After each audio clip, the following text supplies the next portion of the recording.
Women's History Month, and also we are here to celebrate our time, our voice, and our dance. So I just want to ask you that as a contemporary dancer, performer, and artist, how it all started with you, and very loosely and very precisely where, how, and when it happened.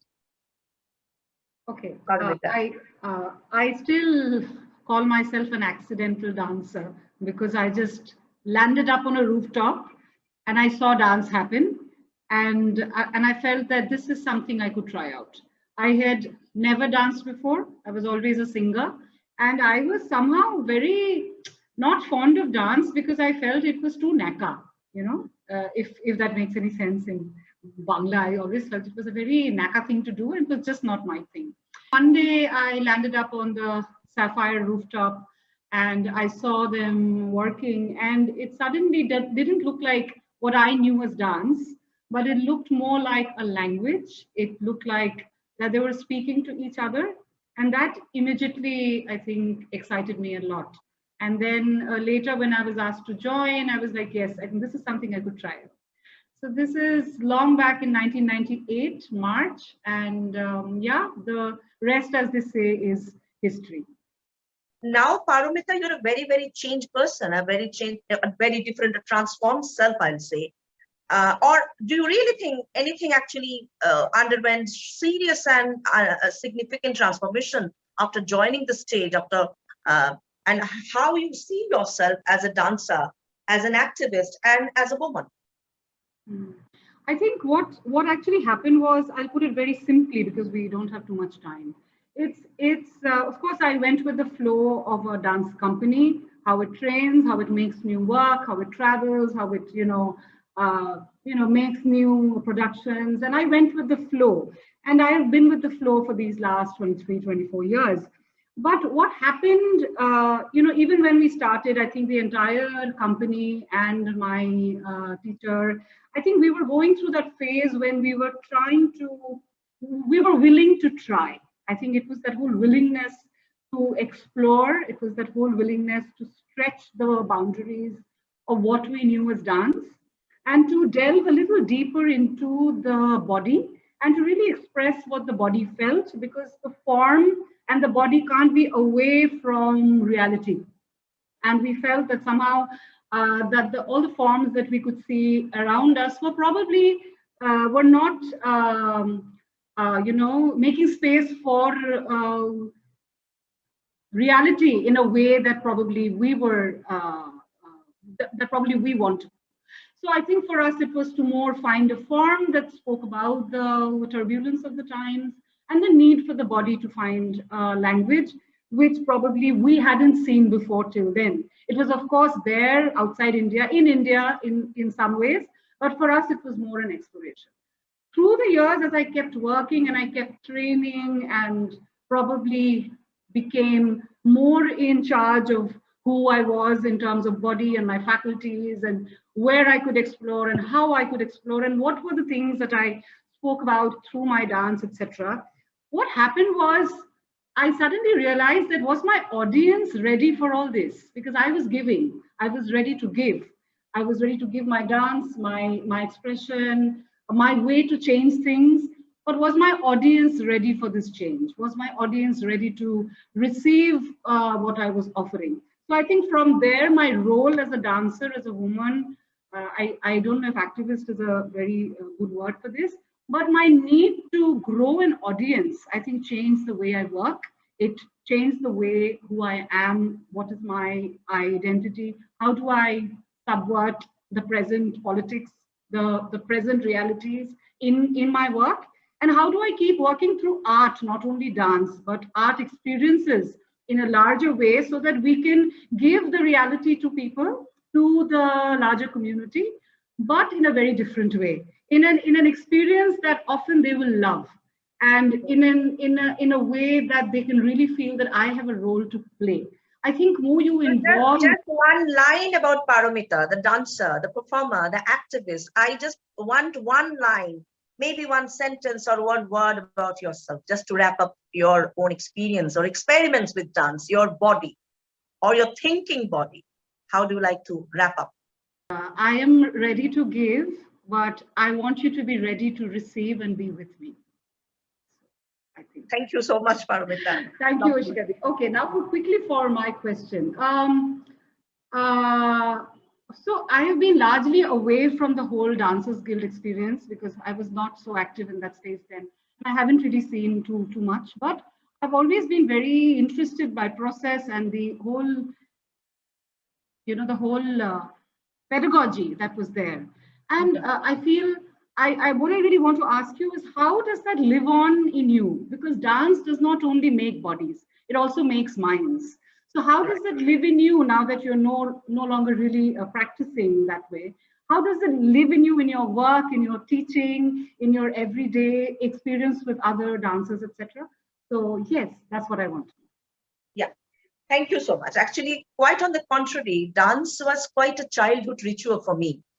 From the age of 5 or 6, I got some actual substantial training in classical dance, in Bharatanatyam, Kathak.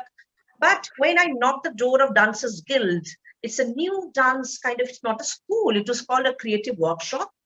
And I was just 17 or 18, and it was 1987, 1988.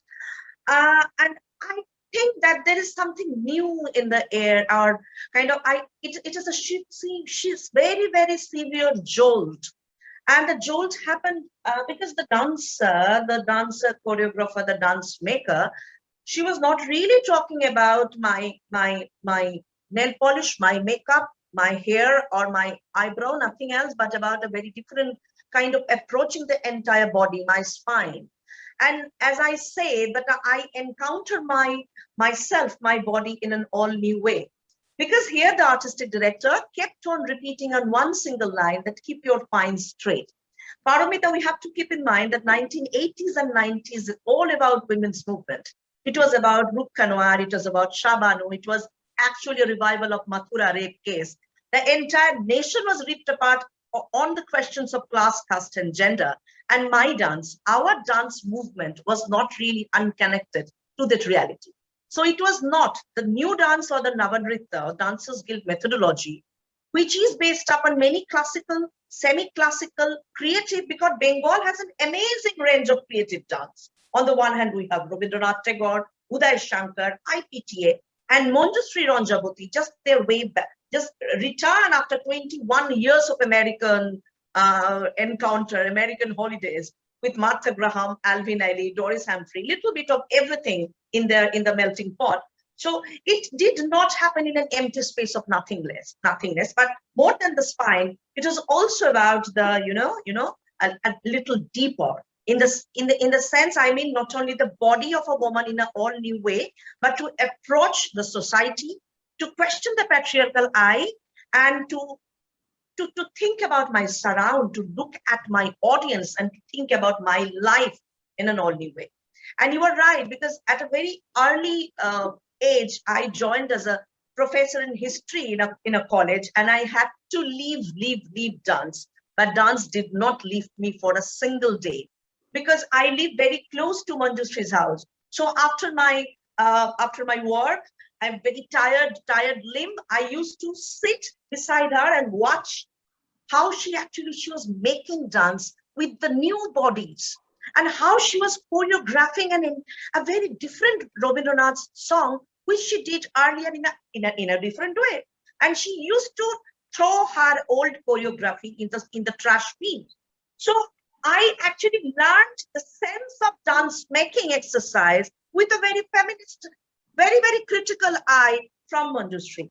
So there is a word, there is a kind of slogan for me. It's a poetry that she used to say all the time, that the dancing foot and the sound of tinkling bells and songs that are sung and the varying steps, find out these within yourself, and then shall your fetters fall away. So I think for a woman, because it's a Woman History Month, and my dance maker, my dance teacher, my choreographer, my mentor Manjushree Chakisirkar and Ronjaboti. I forgot to mention their names. I'm so sorry about that.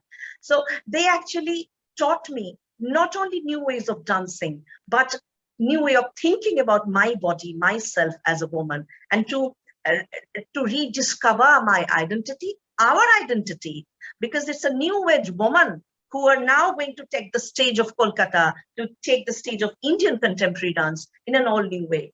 The methodology is solid, and more solid is the ideological commitment to dance. And I think, Paramita, is the historical trajectory from Tagore. We must see that the movement is going on. All the women now coming together, they're joining hands together, marching forward, and to celebrate their journey, their voice, and their own movement, their dance in their own ways. And more diverse we are, more splendid heterogeneity we are going to stage. Absolutely. Yeah. Absolutely. I think this is the homogeneous flow, but it's all about our diversity, our heterogeneity.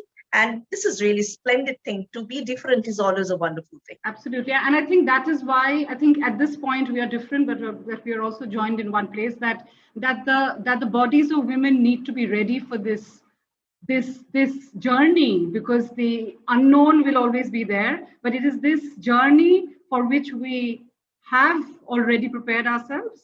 And I think we have to be more and more prepared with our bodies, of course, the spine, but yes, to stand straight all the time, to speak up. My spine is now broken, but I think the inner spine is more stable. Of course, it is the voice. Thank you, Ishika Ji.